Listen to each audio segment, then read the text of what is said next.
What's up guys, for this vlog guys, hinahanap yung ano dito guys, yung maliit na palaka guys. Kaya tinanggal na ng ano guys, ng tubig guys, kasi hindi mahuhuli kapag maraming tubig guys eh. May maliit kasi na palaka dyan nakapasok guys, kaya kailangan hulihin yun guys.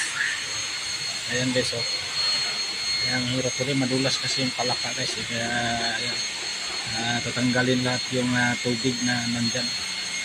Yung may maliit na palaka nandyan guys, hindi na mahuhuli daw eh. Sama na rin siguro linis nito guys. Ayan guys oh, mayroon dyan sa ano guys, di ko alam kung saan sumiksik yan eh. Nahanap nila yung palakang maliit kasi bigla daw yung wala mga kalispe no. So maiksi lang itong ating ano guys, yung content kasi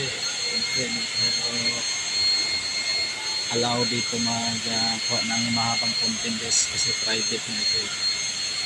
So, yan lang guys no, makakuha tayo itong ng ilang minutes na content para ma-share ko yun sa inyo mga ka-display. So guys, nawalis-walis na guys. Sama na linis na nga nito guys. Gusto nyo watch nyo guys, nakikita nyo yan dyan yung ano siguro, pero hindi ko alam kung makita nyo mahuli kasi siyempre marami pang tubig yan guys. Hindi yan makikita hanggat may tubig pa eh. Siyempre natin baka mamaya paaalis ako guys, kung saan ako hindi natin makita yung palaka kung saan mahuhuli na nila.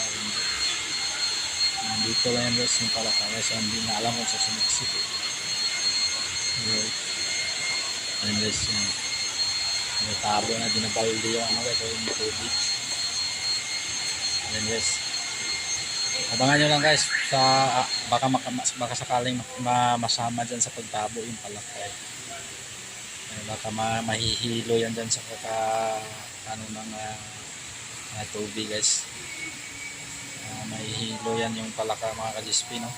So abangan lang natin guys, baka sakaling makita natin. So ayun guys, watch nyo lang guys. Maiksi lang ito guys. Natin na lang yung ano itong ating